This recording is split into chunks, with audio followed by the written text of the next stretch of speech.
बिस्मिल्लाहिर्रहमानिर्रहीम। अस्सलाम वालेकुम नाज़रीन, आप देख रहे हैं अनोखा अंदाज में आपका होस्ट जमाल सिद्दीकी। उम्मीद करता हूँ आप खुश होकर होंगे। नाज़रीन किराम, इस वक्त की सबसे बड़ी खबर के साथ आपको आगाह करें कि ज़मान पार्क में खुलबुली मचने की असल वजह सामने आ चुकी है, जिसमें कहा जा रहा है कि ज़मान पार्क के अतराफ में मौजूद चंद मुश्तबा अफराद हैं, जो कहा यह जा रहा है कि सादा लिबास एहलकार भी कहे जा सकते हैं, शरपसंद अनासर भी कहे जा सकते हैं, जिनके बारे में इमरान खान ने पहले ही बाकायदा तौर पर अलर्ट जारी कर दिया था। और उस अलर्ट के बाद जो है वो कारकुनान एक दूसरे पे नज़र रखे हुए हैं, और जिसके बाद ज़मान पार्क में होने वाले अहम इजलास में ये ज़ेर बहस भी आ रहा है कि इस वक्त मॉडल टाउन जैसा सानिया, जिसके बारे में इमरान खान ने भी कहा, वो रोनुमा हो सकता है या फिर ऑपरेशन की तैयारी की जा सकती है। आज रमज़ानुल मुबारक का चांद का ऐलान भी हो चुका है।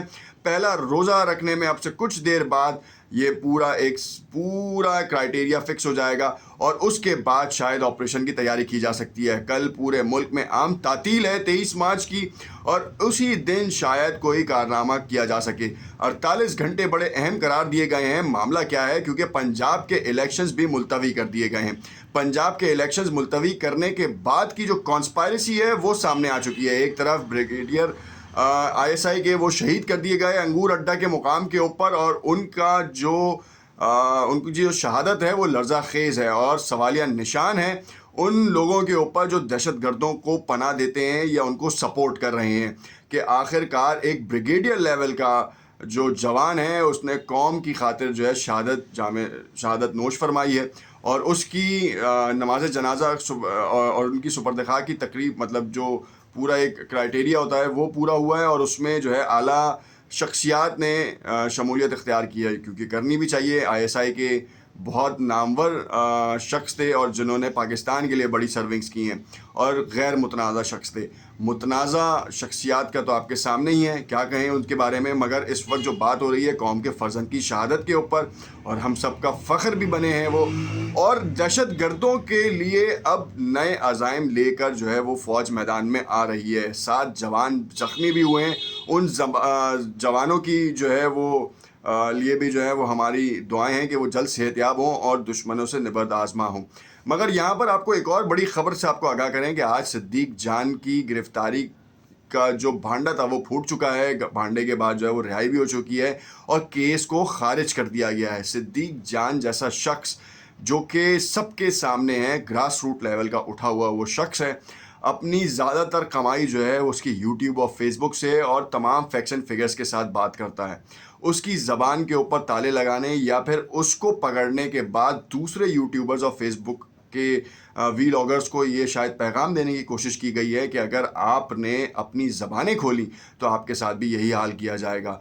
इसके ऊपर सिद्दीक जान तो चले वेल नोन थे, और उसके ऊपर आवाज़ें भी उठी और बाकायदा कोर्ट में पेश हुआ। कोर्ट में जज साहब ने केस को डिसमिस कर दिया, और जो एलिगेशंस थे वो सबके सामने। अब मैं क्या बात करूं, क्योंकि जो मामले सामने आए हैं उसमें तो यही लग रहा था कि सिद्दीक जान को हिरासत में लेने के बाद बहुत सारे लोगों को पैगाम दिया गया है। खैर, अभी इस वक्त जो मुश्तबा अफराद की कहानी है और उसके साथ जो मुर्तज़ा भुट्टो की कहानी है, इमरान खान ने जो बताई है, उसने तमाम ऐवानों में जो है ना वो एक खौफ की कैफियत तारी कर दी है कि क्या वाकई ऐसा हो सकता है। माजी में बेनज़ीर भुट्टो के इक़्तिदार में रहते हुए उनके भाई की इस तरीके से मौत होना वो एक सवालिया निशान थी। उसके बारे में अब तक जो है इन्वेस्टिगेशंस पूरी सामने सही तरीके से उसकी रिपोर्ट सामने नहीं आ पाई, और ये बहुत ही ज़्यादा क्रिटिकल सिचुएशन है उन लोगों के लिए जो उनसे मोहब्बत करते थे, उन लोगों के लिए जो उनके दीवाने थे।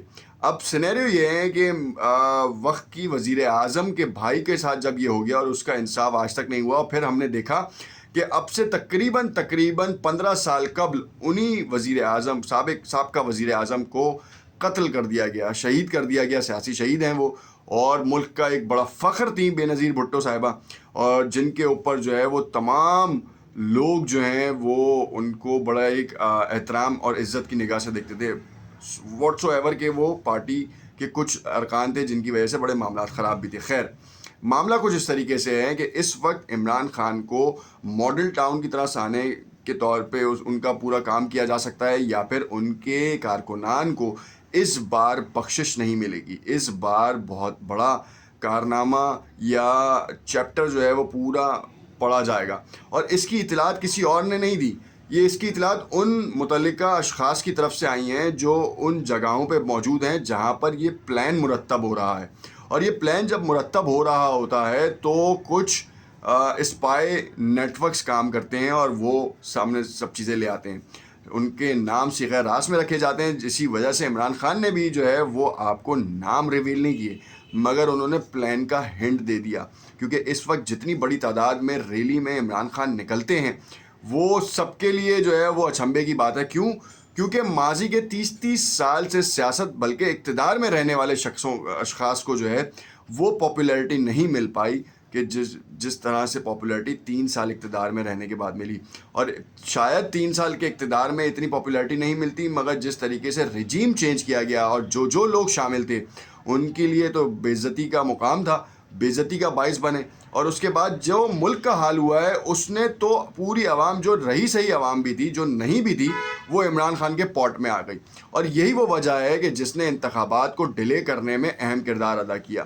اس وقت کی جتنی بھی جماعتیں ہیں پنجاب کا 90% عمران خان کے حق میں آ چکا ہے. عوام کا سروے رپورٹ, اور یہ رپورٹ انڈیویجول کیپیسٹی میں جماعتوں نے کرائی ہے. اور یہ جماعتیں اب فریلی جو ہے وہ اوپنلی وہ آپ کے سامنے نہیں آ رہی, اور اب یہ گاہے بگاہے اداروں کو بیچ میں انوالو کر رہی ہیں. اور یہ تاثر دیا جا رہا ہے کہ پی ٹی آئی کے چند شرپسند عناصر جو ہیں وہ اداروں کو بدنام کر رہے ہیں, فوج کو بدنام کر رہے ہیں. فوج کی ذمہ داریاں جو ہیں وہ اب ڈسکس ہو رہی ہیں, فوج کے ایسٹس ڈسکس ہو رہے ہیں, ملک کے نیوکلیئر ایسٹس کے اوپر الزامات لگایا جا رہا ہے. جب آپ ان کی تشریح کریں تو آپ کو یہ پتہ چلے گا کہ آپ نیوکلیئر ایسٹس کو گروی رکھ رہے ہیں آئی ایم ایف کے لیے. لانگ رینج میزائلز کو بند کرنے کے لیے آئی ایم ایف کی طرف سے جو ہے وہ معاملات آ رہے ہیں. اسی وجہ سے شاید اس وقت کی حالیہ حکومت بھی جو ہے گاہے بگاہے جو ہے کرنٹ چیک کر رہی ہے, اور یہ دوسرے اپوننٹ پارٹی کے تھرو یہ کام کیا جا رہا ہے تاکہ اس کے اوپر کوئی ایلیگیشن ہی نہ آئے اور یہ بتایا جائے, یہ چیز دی جائے کہ پی ٹی آئی والے بدتمیز لوگ ہیں, پی ٹی آئی کے ارکان بدتمیز ہیں, ان کی جو عوام ہے وہ جہالت دکھاتی ہے ٹویٹر کے اوپر, فیس بک کے اوپر, یوٹیوب کے اوپر, اور جو صحافی ہیں وہ ٹٹو ہیں, لفافہ صحافی ہیں, وہ ان سے ایڈز بینیفٹس لیتے ہیں, ویورشپ کے لیے یہ کام کیا جاتا ہے. مگر جب اگر آپ ان کے حقائق پہ دیکھیں تو کوئی ایک ایسا معاملہ سامنے نہیں آیا. اگر آپ صدیق جان لے لیں, مخدوم شہاب الدین لے لیں, عمران ریاضی لے لیں, کیا ان کو پی ٹی آئی کی حکومت میں کوئی گھر ملا, کوئی پیسے ملے, کیا چیز ملی؟ کوئی چیز ملی نہیں ملی. عوام کیوں ان کو سن رہی ہے؟ کیونکہ عوام کو ان کی باتیں سچ لگ رہی ہیں, اور وہ کیوں سچ لگ رہی ہیں؟ وہ فیکٹس اینڈ فگرز پہ بات کر رہے ہیں.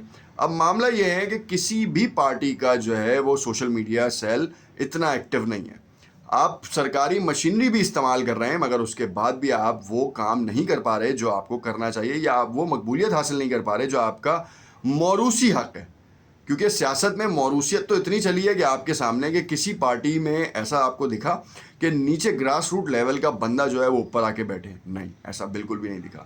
ہم نے یہ ضرور دیکھا کہ مفاہمت کے چکر میں نیچے کے لوگوں کو وزیر اعظم تو بنایا گیا مگر پھر اس کے بعد اتارنے کے بعد وہ ضلالت ان کے لیے کی گئی ہے کہ وہ منہ دکھانے کے قابل بھی نہیں ہے. پارٹیوں میں آپ دیکھ سکتے ہیں کتنے لوگ ہیں, بہت سارے لوگ ہیں.